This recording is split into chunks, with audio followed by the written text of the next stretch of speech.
அன்பார்ந்த எங்களுடைய புரட்டாதி, உத்திரட்டாதி, ரேவதி ஆகிய நட்சத்திரத்தில் பிறந்த மீனராசி நேயர்களுக்கு மாத பலாபலன்கள் அப்படிங்கிற தலைப்பில் ஆவணி மாத பலாபலன்கள், அதாவது 2025ஆம் ஆண்டு விஸ்வாவச வருஷம் மங்களகரமான ஆவணி மாதம், இந்த மாதத்தில் இந்த மீனராசிக்கு எப்படி இருக்குது?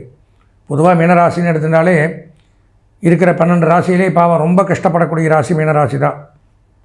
சொல்ல முடியாத கஷ்டம். ஜென்மச்சனி, ராகு 12ல், குரு ராசிநாதன் 4ல், இந்த மாதிரிலாம் இருந்ததுன்னா ரொம்பவே சிரமம். சொல்ல இதை தான் கஷ்டம்னே நிர்ணயிக்க முடியாது. பாவம், எனக்கே பரிதாபமாக இருக்கும். ஏன்னா ஜென்மச்சனிங்கும் பொழுது அது ஒரு பக்கம் வச்சு செய்யும். அலைச்சல், துன்பம், துயரம், வேதனை, சங்கடங்கள். யாரும் நம்ப மாட்டாங்க, உங்கள் உழைப்பை நம்ப மாட்டாங்க, உங்களுடைய உண்மையை நம்ப மாட்டாங்க, உங்கள்கிட்டயே வாங்கிட்டு உங்களையே பேசுவாங்க. ரொம்ப அழுகாத குறை அப்படின்னு சொல்லக்கூடிய அளவெல்லாம் சொல்கிறாங்க பார்த்தீங்களா? யாருக்கிட்ட சொல்கிறதுன்னு கூட தெரியாது. ஆண்டவனே கைவிடுவான். ஆண்டவன்கிட்ட போய் முறையிட்டால் கூட ஆண்டவனே நம்ம குறையை கேட்க மாட்டான். அந்த மாதிரி ஒரு சூழ்நிலை. தொழிலில் கஷ்டம், எவ்வளோ வந்தாலும் பத்தாது. வீட்டுக்கு போனால் அங்கே பிரச்சனை, வேலைக்கு போனால் அங்கே பிரச்சனை, குழந்தைகளால் பிரச்சனை, போகிற இடங்களெல்லாம் நம்ம போகிறதுக்கு முன்னாடி பிரச்சனை ரெடியாக இருக்கும். அந்த மாதிரி ஒரு அமைப்பில் தான் போயின்னு இருக்குது. சரி, அப்படி இருக்கிறவங்களுக்கு இந்த நான் எதை வச்சு இதை சொல்கிறேன்னா, இந்த சனி பயிற்சி, ராகுகேது பயிற்சி, குரு பயிற்சி. ஏன்னா இது நாளும் தான் வருஷக்கணக்கில் பயிற்சியாகி நமக்கெல்லாம் நல்லது கெட்டது பண்ணுறது. அப்படி இருக்கும்போது இந்த மற்ற கிரகங்கள் சூரியன், சந்திரன், அங்காரகன், செவ்வாய், புதன், சுக்கிரன், இந்த 5 கிரகங்களும் மாதத்துக்கு பயிற்சியாகும். அப்படி இந்த ஆவணி மாதம்னாச்சோ ஏதாவது இந்த 5 கிரகங்கள் மாற்றமாகி நம்ம மீனராசிக்கு ஏதாவது நல்லது பண்ணுதா அப்படிங்கிறது தான் இந்த பதிவில் பார்க்குறோம். நான் சொன்ன மாதிரி ரொம்பவே இருக்கிற 12 ராசியில் ரொம்ப கஷ்டப்படக்கூடிய ராசி மீனராசி தான். ஏன்னா நான் ஜென்மச்சனி, ராகு 12ல் விரயம், குரு 4ல் அர்த்தாஷ்டம குரு, இப்படியெல்லாம் பலவிதமான துன்பங்கள் இருக்கீங்க. அப்போ இந்த ஆவணி மாதத்தில் எப்படி இருக்குது? எடுத்தோடனே சனி தான் ராசியில் உட்காந்துருக்கார், தலை மேலே சனி இருக்காருன்னு வச்சுங்களேன். அப்போ ஜென்மச்சனி அப்படின்னு எடுத்துனோம்னா அலைச்சல், துன்பம், கஷ்டம், சங்கடம், மன உளைச்சல், வேதனை, பொருளாதார ரீதியான பிரச்சனைகள், வாகன பழுதுகள், காலு கீழே அடிபடுறது, எப்போவுமே காலில் வலி இருந்துகிட்டே இருக்கிறது, உபாதைகள், நரம்பு கோளாறுகள், எலும்பு கோளாறுகள், இந்த மாதிரி தேவையில்லாத சண்டை சச்சரவு, பிரிவு, இந்த மாதிரிலாம் அபவாதங்கள் இதெல்லாம் கொடுப்பார். சனி சரியில்லை, அதனால் கஷ்டங்களை அனுபவிக்கணும். அப்புறம் பார்த்தால் 4ஆம் இடத்துல குரு ராசிநாதன். 4ஆம் இடம்ங்கிறது அர்த்தாஷ்டம குரு புதன் வீட்டில். ஏன்னா கல்வி பயிலக்கூடிய மாணவர்களுக்கு சிறப்பான கல்வி புதன் வீட்டில் இருக்கிறதுனால உயர்கல்வி, ஞானம், அறிவு, ஆன்மீக நாட்டங்கள், தியானம், தபம், ஜபம், யோகம், யாகம் இதெல்லாம் பண்ணலாம், பரிகாரங்கள்லாம் பண்ணிக்கலாம். அந்த மாதிரி அமைப்பை கொடுக்குறார். சில பேருக்கு கண்டிப்பாக இடமாற்றம், வீடு மாற்றம், உத்தியோக மாற்றம், தொழில் மாற்றம் அப்படிங்கிறது நடக்கும் அர்த்தாஷ்டமத்தில் குரு இருக்கிறதுனால. அப்புறம் 5ஆம் இடத்துல பார்த்தீங்கன்னா புதன் சுக்கிரன் சேர்க்கை, அது மிகச்சிறப்பு. பூர்வ புண்ணியஸ்தானத்திலே சுக்கிரனோட புதன் இருக்கிறதுனால அருமை.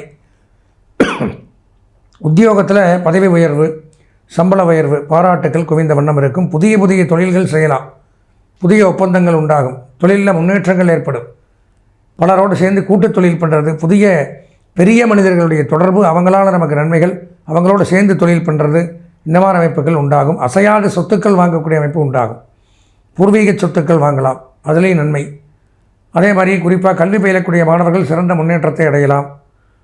ஒரு ஆடிட்டிங், அக்கௌண்டன்ட், எழுத்துத்துறை, பேச்சுத்துறை, டீச்சிங், ப்ரொஃபஷனல், இன்ஜினியரிங், கம்ப்யூட்டர் சம்மந்தமான துறை, ட்ரேடிங் பண்ணக்கூடியவர்கள், மார்க்கெட்டிங், பிஸ்னஸ் பண்ணுறவங்க, ஏஜென்சிஸ் வச்சுருக்கிறவங்க, இந்த மாதிரி துறையில் இருக்கிறவங்களாம் அதிகப்படியான வருவாய் அப்படிங்கிறது இந்த மாதத்தில் எதிர்பார்க்கலாம்.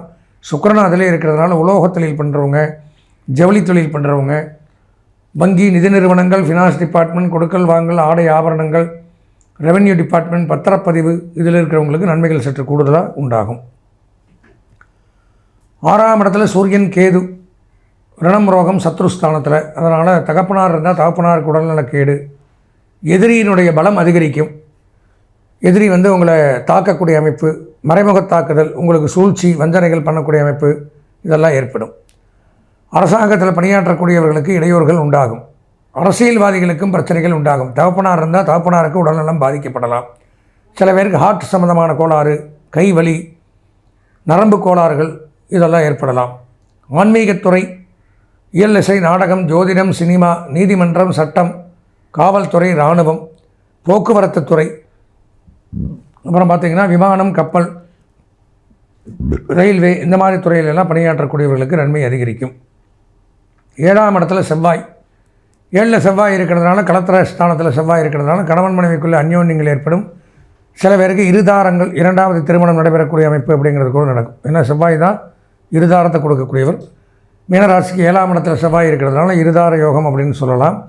அதே மாதிரியே பூமி வாங்கலாம், மனை வாங்கலாம், வீடு வாங்கலாம், வீடு கட்டலாம், இந்த மாதிரி அமைப்பு இருக்குது. விவசாயிகளுக்கு பெரும் செல்வம் அப்படிங்கிறது உண்டாகும். கால்நடை பராமரிப்பு, கால்நடை வளர்த்தவங்களுக்கு நல்லது. கால்நடை பராமரிப்பு துறையில் பணியாற்றக்கூடியவர்களுக்கு நல்லது.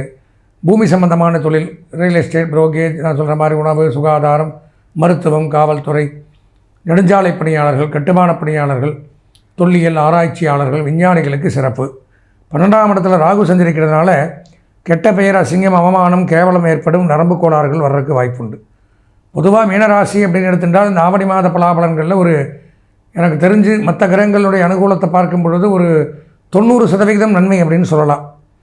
அதில் கல்வி பயிலக்கூடிய மாணவர்களுக்கு 95% நன்மைகள், கலைத்துறை, அரசியல்வாதிகள், பெண்களுக்கு 90% நன்மைகள், சுய தொழில், உத்தியோகம், வியாபாரம், விவசாயம் செய்பவர்களுக்கும் 90% நன்மைகள் ஏற்படுது. இந்த மாதம் அதிர்ஷ்டமான வண்ணம் மஞ்சள், அனுகூலமான திசை வடகிழக்கு, அதிர்ஷ்டமான எண் 9, வணங்க வேண்டிய தெய்வம் விநாயகப் பெருமான். விநாயகரை வழிபட்டு இந்த மாதத்தை இனிமையான மாதமாக மாற்றிக்கொள்ள ஆசீர்வதித்து விடைபெறுகிறேன். நன்றி, வணக்கம்.